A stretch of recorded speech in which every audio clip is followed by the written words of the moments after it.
రాయి బండ ప్రేమించేదా ప్రేమించేదా నా ప్రాణమున్నంత వరకు ఈ మట్టిలో చేరే వరకు నా ప్రాణమున్నంత వరకు నీ మహిమలో చేరే వరకు ప్రార్థించేదా యేసు రాజా నిన్నే ప్రార్థించేదా ప్రార్థించేదా యేసు రాజా నిన్నే ప్రార్థించేదా ప్రార్థించేదా ప్రార్థించేదా ప్రార్థించేదా నా ప్రాణమున్నంత వరకు ఈ మట్టిలో చేరే వరకు నా ప్రాణమున్నంత వరకు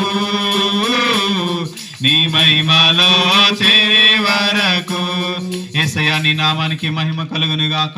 ఇదిగో నేను తలుపుల యొద్ద నిలుచుని తట్టుచున్నాను. ఎవడైనా నా స్వరము విని తలుపు తీసిన ఎడలా నేను వాని యొద్దకు వచ్చి వాడు నాతోను నేను అతనితోను భోజనము చేసేదనని నీ వాక్యం సెలవిచ్చిన విధంగా ప్రభువా హృదయాలను తట్టండి ప్రభువా, వీరితో మాట్లాడండి ప్రభువా. యేసయ్య స్తోత్రం తండ్రి. యేసయ్య అనేటువంటి దేవుడు ఉన్నాడు, మమ్మల్ని సృష్టించినటువంటి దేవుడు, మమ్మల్ని ప్రేమించినటువంటి దేవుడు, మా కొరకు ప్రాణం పెట్టిన దేవుడు ఆయన అని విషయాన్ని మీరు గ్రహించుకొని ప్రభువా నీ కృపలో ప్రతి బిడ్డను కూడా మీరు అనుగ్రహించాలని, ఎవరెవరైతే ప్రభా ఈ ప్రార్థనలో చేరి వచ్చినారో, ఎవరెవరైతే ఈ స్వరం వింటున్నారో ఆ కుటుంబాలన్నీ కూడా దీవించండి. నీ చిత్తమైతే ప్రభా ఈ గ్రామంలో సంఘము స్థాపించబడే కృపను అనుగ్రహించి ప్రార్థన చేసుకుని ప్రతి కుటుంబము సత్యాన్ని తెలుసుకొని ప్రభా యేసయ్య నిన్ను స్తుతించేటువంటి కృపను వారికి అనుగ్రహించి ప్రార్థన చేసుకున్నాను. ఈరోజు ప్రభా ఎవరైనా అనారోగ్యంతో వచ్చింటే వారికి స్వస్థత కలుగు చేయండి, అద్భుత కార్యం చేయండి, ఆశ్చర్య కార్యాలు జరిగించిన ప్రార్థన చేసుకొని నీ కృపా సాన్నిధ్యం బిడ్డలకు ఎల్లప్పుడూ తోడుగా ఉండి నడిపించమని మా ప్రభును ప్రియ రక్షకుడైన యేసయ్య నామములో అడిగి వేడుకొనిచున్నాము తండ్రి.